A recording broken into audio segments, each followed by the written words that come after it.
사도신경으로 신앙 고백 드리겠습니다.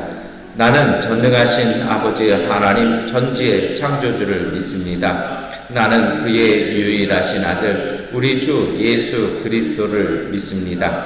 그는 성령으로 잉태되어 동정녀 마리아에게서 나시고 본디오 빌라도에게 고난을 받아 십자가에 못 박혀 죽으시고 장사된 지 사흘 만에 죽은 자 가운데서 다시 살아나셨으며 하늘에 오르시어 전능하신 아버지 하나님 우편에 앉아 계시다가 거기로부터 살아있는 자와 죽은 자를 심판하러 오십니다. 나는 성령을 믿으며 거룩한 공교회와 성도의 교제와 죄를 용서받는 것과 몸의 부활과 영생을 믿습니다. 아멘. 찬송가 461장 찬송 드리겠습니다. 십자가를 질 수 있나 주가 물어보실 때 죽기까지 따르리 성도 대답하여다 우리 심령 조의 것이니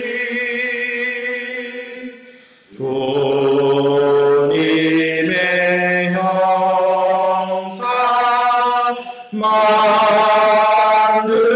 만드소서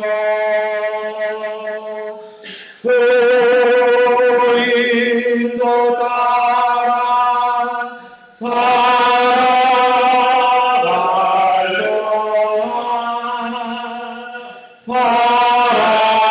사랑과 충성 늘 같이 오리라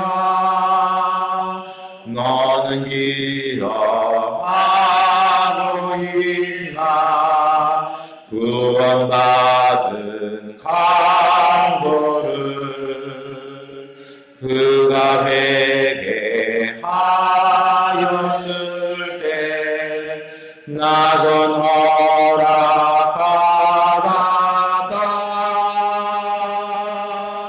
우리 심령 조의 것이니 주님의 형상 만드소서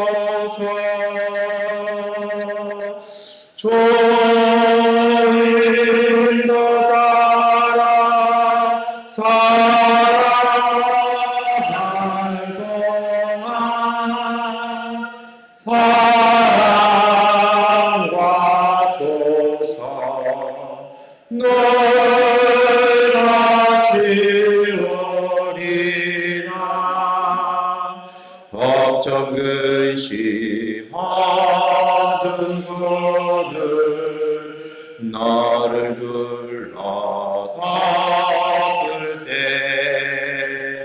주께 내 영화 비겠나 죄우송 믿으며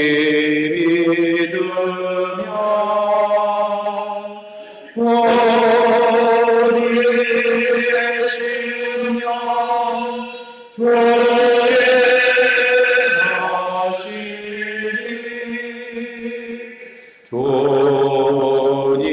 주님의 형상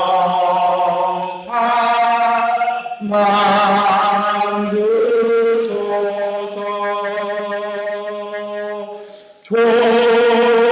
주님도 따라 살아갈 동안 사랑과 조성 늘 같이 오리라 이런 일 다 할 수 있나 주가 물어보실 때 용감 용감한 자 바울처럼 선뜻 대답하리라.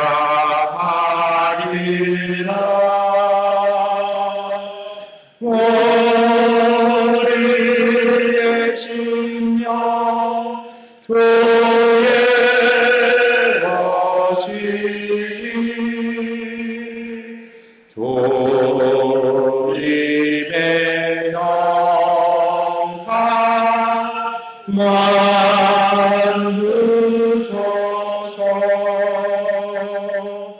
조림의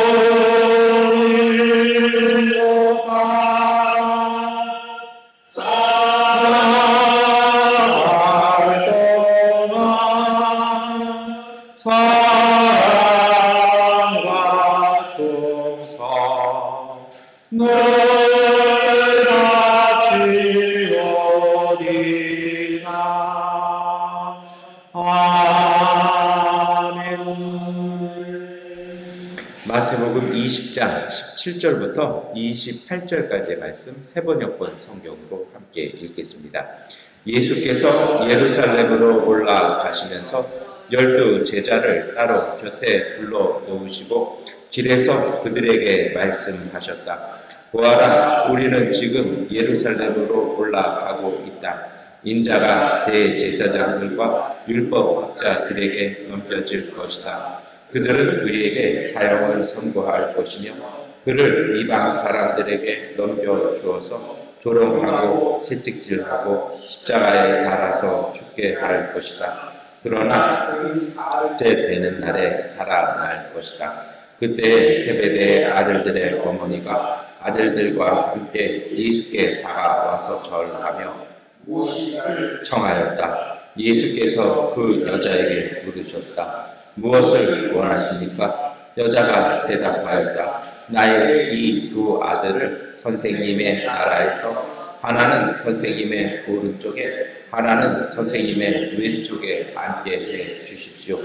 예수께서 대답하셨다. 너희는 너희가 구하는 것이 무엇인지도 모르고 있다. 내가 마시려는 잔을 너희가 마실 수 있겠느냐? 그들이 대답하였다. 마실 수 있습니다. 예수께서 그들에게 말씀하셨다. 정말로 너희는 나의 잔을 마실 것이다. 그러나 나의 오른쪽과 왼쪽에 앉히는 그 일은 내가 할 수 있는 것이 아니다. 그 자리는 내 아버지께서 정해 놓으신 사람들에게 돌아갈 것이다. 열 제자가 이 말을 듣고 그 두 형제에게 분개하였다. 예수께서는 그들을 곁에 불러놓고 말씀하셨다. 너희가 아는 대로 이방 민족들의 통치자들은 백성을 마구 내리 누르고 고관들은 백성에게 세도를 부린다. 그러나 너희끼리는 그렇게 해서는 안 된다.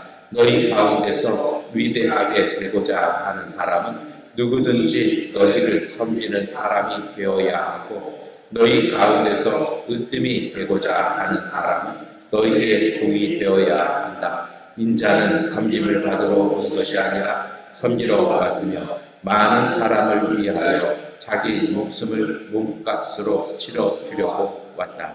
아멘.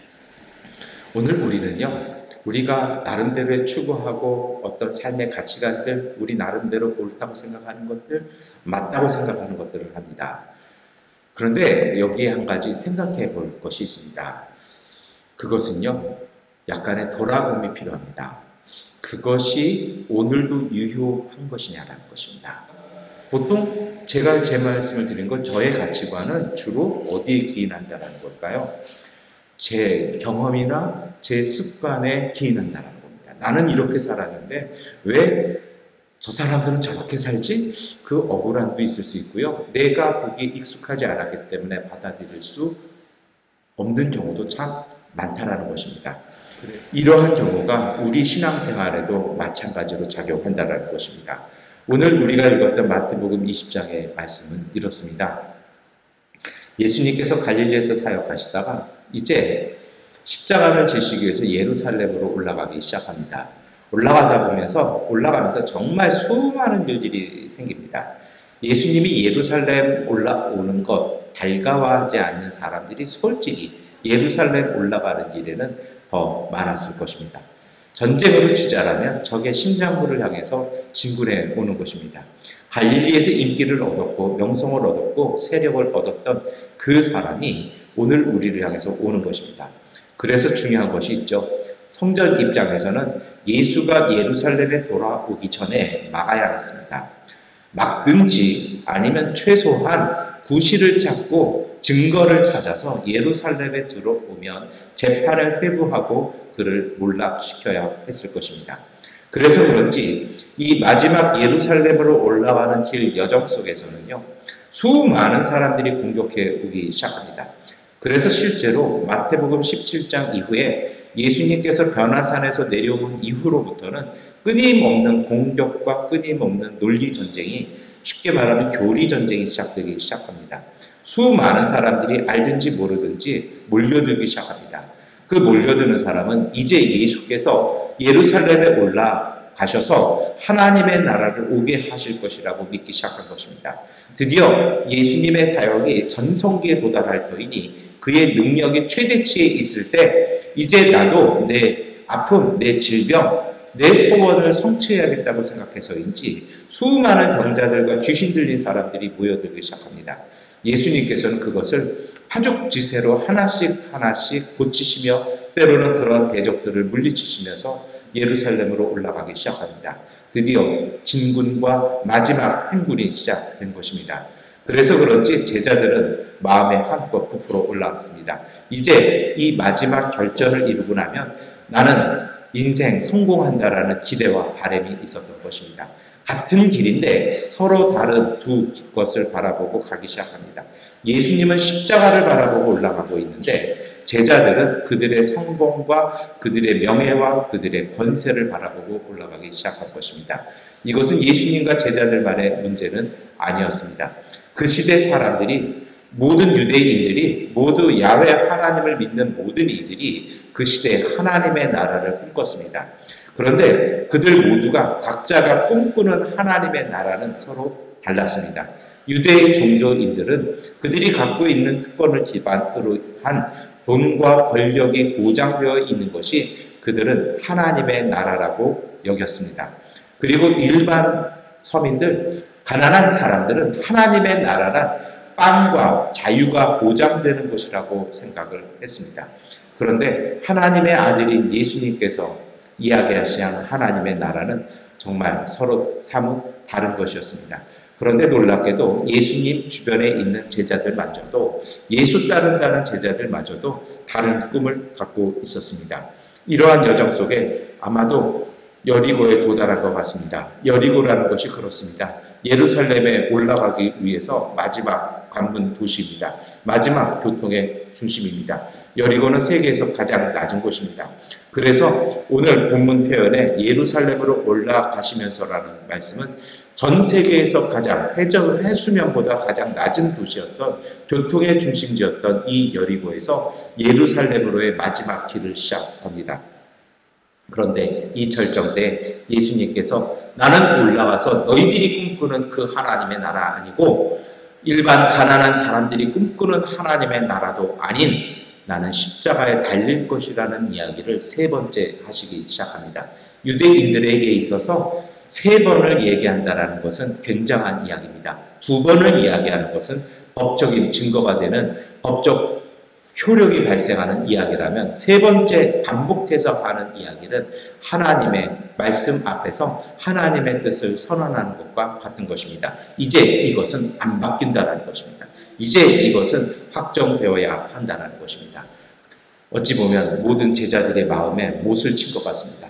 괜히 베드로가 그 전에 예수님께서 하신 그 말씀 듣고서 그 길 말렸다가 사탄이라고 엄청 혼난 적도 있습니다. 사실 그 이야기는 예수님께서 베드로에게 한 일들도 아니었습니다. 주일 설교 본문에도 읽어보셨겠습니다만 제가 설교 초반에 말씀드렸던 것처럼 그 목사님처럼 예수님께서는 베드로 세워놓고 제자들에게 하십니다.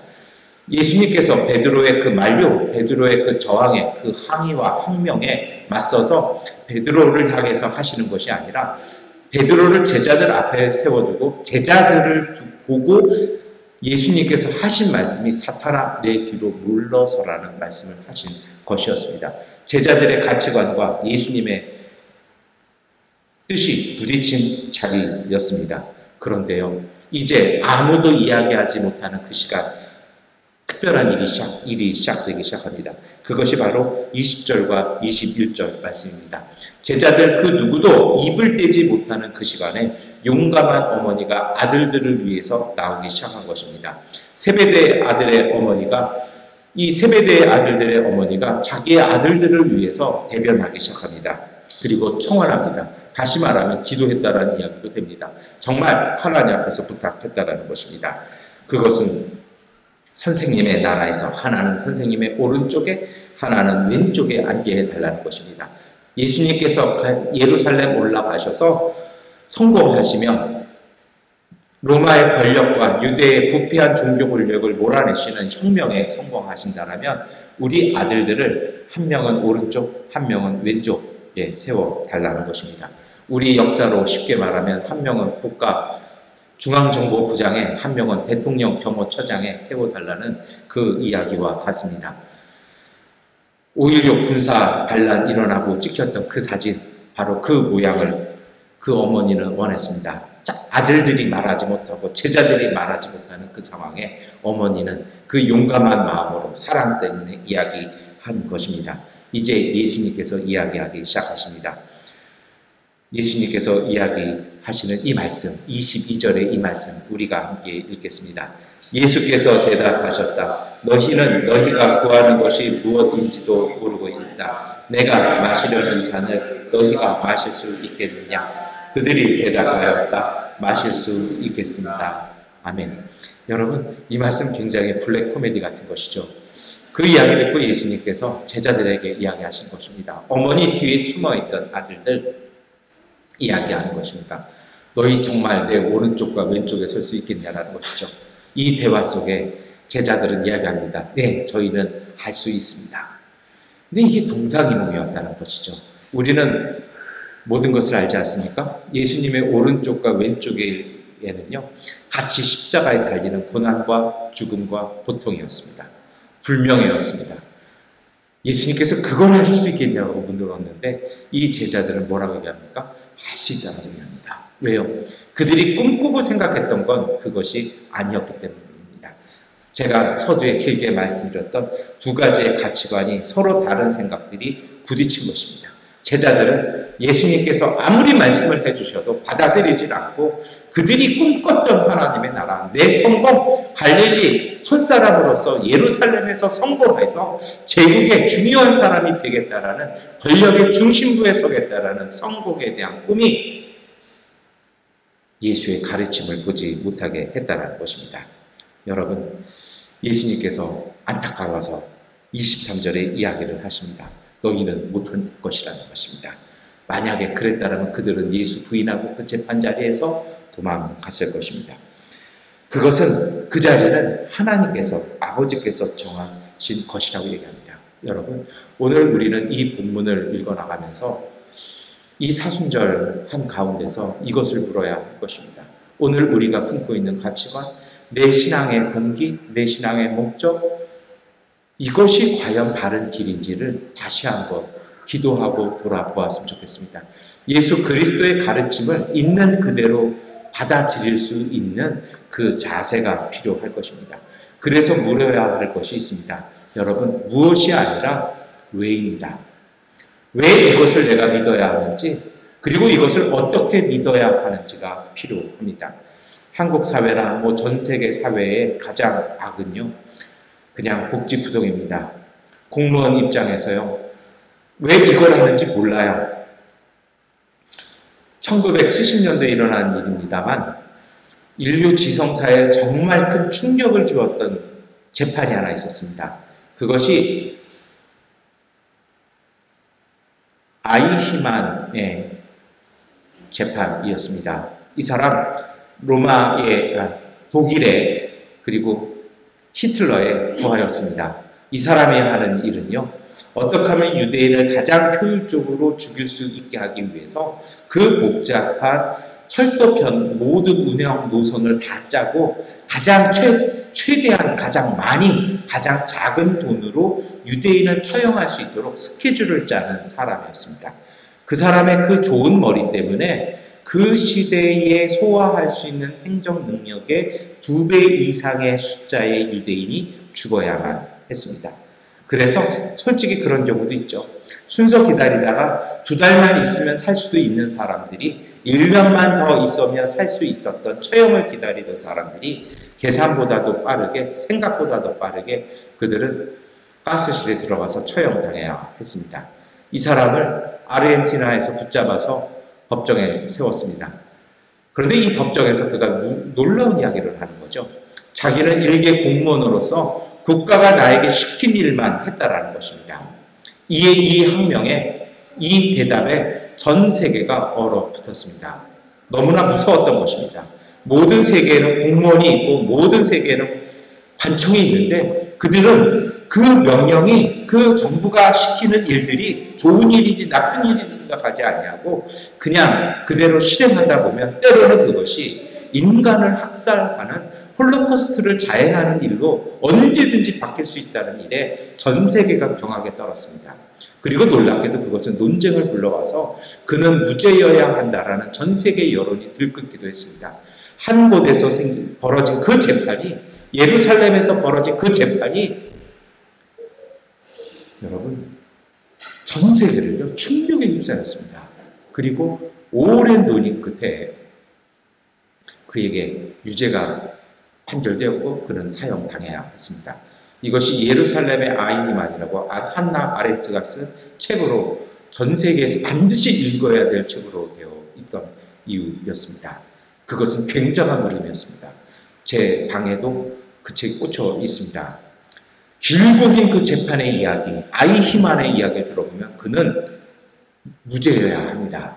그에게 있어서 유죄였던 이유는요, 그는 한 가지를 생각 안 한 것입니다. 이것이 어떠한 결과를 갖고 올 것인지, 이 명령이 어떤 것인지 생각하지 않았고 기계처럼 행동했다는 것입니다. 잘못된 기계, 인간을 죽이는 기계는 폐기해야 마땅하다라는 것이 재판부의 입장이었던 것 같습니다. 여러분, 오늘 우리가 이거 생각해 봤으면 좋겠습니다. 내가 추구하는 것들, 내가 바라는 것들이 이것이 무엇인지가 아니고요. 내가 왜 이걸 추구하는지, 그리고 그것을 추구하는 것이라면 어떻게 하는 것이 그 존재 목적에 맞는 것인지를 돌아보는 믿음, 돌아보는 신학 되어야 할 것입니다. 이것이 사순절 두 번째 주간을 보내면서 우리가 물어야 할, 우리가 방향을 되잡아야 될 우리 신앙의 목적입니다. 내가 목회를 하고 그리고 내가 목사가 되기 위해서 신학교 들어가는 것이 왜 들어가는 것인지, 착한 교회 오빠였고 직장에 떨어져서 할 수 있는 것이 그 일인 것 같아서 나도 성공하려고, 내가 아는 그 유명한 목사님처럼 나도 그렇게 되고 싶어서 가는 것인지, 아니면 참된 하나님의 부르심이 있는지 우리는 물어야 할 것입니다. 오늘 우리가 하는 사업에 이윤이 나고 흑자가 나고 자본이 생기는 이유는 왜 그것을 쌓아야 하는지, 그 질문에 정확한 답을 내리지 못한다면 그 이윤과 그 흑자는 오히려 돈이 아니라 오늘 우리에게 독이 될 것입니다. 하나님께서 주신 그 물질이 오늘 우리에게 어떻게 사용되는 것인지를 합당하게 깨닫지 못하는 물질, 쌓아두는 것은 썩어질 것입니다. 오늘 우리의 가정, 우리의 자녀를 교육시키는데 이 우리의 가정, 자녀에게 교육시키는 이것이 남들 다 하니까 나도 다 하는 것인지, 아니면 이것이 내 자녀의 교육에 합당한 것인지를 묻고 어떻게 시킬까를 생각하지 않는다라면 우리는 아이에게 교육을 시키는 것이 아니라 고문을 시키는 것과 같을 것입니다. 내가 다니는 이 직장이 정말 나에게 왜 필요한 것인지, 그냥 돈을 벌기 위한 것인지, 내가 주식에 투자하고 코인에 투자하는 것이 돈을 벌기 위한 것이라면, 돈은 나에게 정말 왜 필요한지를 묻지 못한다면 우리는 주식과 코인과 투자에 노예가 되고 말 것입니다. 여러분, 사순절 이 기간 동안 우리가 그 목적 왜인지, 그리고 그것이 왜가 무엇인지를 안다면 어떻게 해야 할지를 하나님의 뜻 안에서 바르게 들었으면 좋겠습니다. 우리의 생각, 우리의 습관, 우리의 익숙한 것에 중독되다 보면 여러분 우리는 하나님의 말씀을 들어도 깨닫지 못할 때가 많습니다. 바로 이 세베대의 아들들처럼, 그리고 그 이야기 듣고 어떻게 엄마까지 동원할 수 있냐고, 엄마 카드까지 쓸 수 있냐고 싸워대는 이 제자들의 다툼과 같은 악의 다툼을 우리도 자행할 수밖에 없을 것입니다. 요즘 우리가 복음서 읽어보면 공통되는 것이 있습니다. 이야기 소설은 어떻게 시작하든 끝나는 건 나누고 섬기고 희생하라고는 예수님의 가르침으로 끝납니다. 오늘 예수님께서도 제자들에게 다시 이야기합니다. 누군가에게 섬기는 사람, 누군가에게 종이 되는 사람, 그렇게 되어야 할 것이라는 것입니다.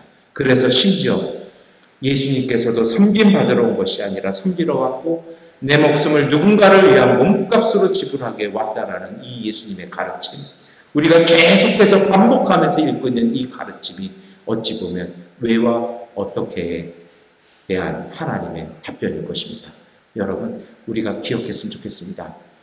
섬기는 것도, 누군가에게 종이 되는 것도, 누군가를 돕는 것도 요즘 세상은 거래라고 생각했습니다. 내가 섬기니까, 내가 도우니까, 내가 종이 되니까 나한테 복이 있겠지. 그런데 생각을 바꿨으면 좋겠습니다. 섬기는 것 자체가 여러분 복입니다. 누군가를 위해서 돕는 것 자체가, 그리고 내 스스로가, 오늘 우리 스스로가 낮아지는 것 자체가, 그 자체가 참된 것입니다. 그 외에 다른 보상을 생각하는 신앙이라 뭔가 결이 다른 것입니다. 무엇인가 각도가 달라진 것일 것이라는 것입니다. 그런데 여러분, 예수님께서 이렇게까지 얘기하셨는데 결과는 변하지 않았습니다. 우리가 읽지는 않았습니다만 이 다음에 어떤 일이 벌어지냐고요? 예수님께서 이 모든 말씀 끝내시고 이제 예루살렘을 출발해서 예루살렘으로 올라가십니다. 그런데 출발하는 길에 여리고성에 살았던 이 장님 2명이, 맹인 2명이 나와서 고쳐달라고 얘기합니다. 근데 제자들이 막 화를 내요. 절룩이 비키라고 얘기를 해요. 왜요? 안 그래도 이제 죽으러 가는데 또 이렇게 기적행해가지고 율법에 부정한 사람 만나서 책 잡으면 우리는 어떻게 될까? 그들은 받아들일 수가 없었습니다. 그런데 거기에요, 참 눈물을 아프게 가슴 찐한 이야기가 나오기 시작합니다. 그것이 바로 마태복음 20장 34절의 말씀이고 실질적인 오늘 말씀의 끝입니다. 결론이었습니다. 예수께서 가엾게 여기시고 그들의 눈에 손을 대시니 그들은 곧 다시 보게 되었다. 그들은 예수를 따라갔다. 여러분, 사람이 사람으로 보이고 아픔이 아픔으로 보일 때 우리는 섬기고 누군가를 참되게 도울 수 있는 것입니다.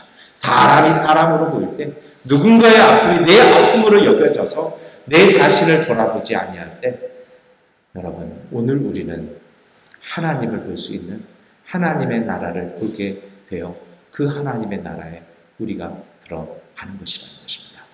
그것이 십자가처럼 보이고 그것이 손해처럼 보입니다. 그런데 참된 지혜는, 그 참된 신비는 그 안에 담겨있는 하나님 나라에 비로소 들어갈 수 있다는 것입니다. 여러분, 이 사순절, 오늘 이 하루가, 우리의 오늘의 이 기도가 그러한 삶을 통해 참된 신앙, 참된 예수 따르는 길로 복된 삶 되시기를 축원합니다. 기도하겠습니다. 하나님, 간절히 기도하오니 오늘 우리가 진정한 예수 따르는 제자의 길에, 복음의 길 위에 우리가 서 있게 하옵소서. 예수 그리스도의 이름으로 기도드립니다. 아멘. 하나님께 기도하는 시간 갖겠습니다.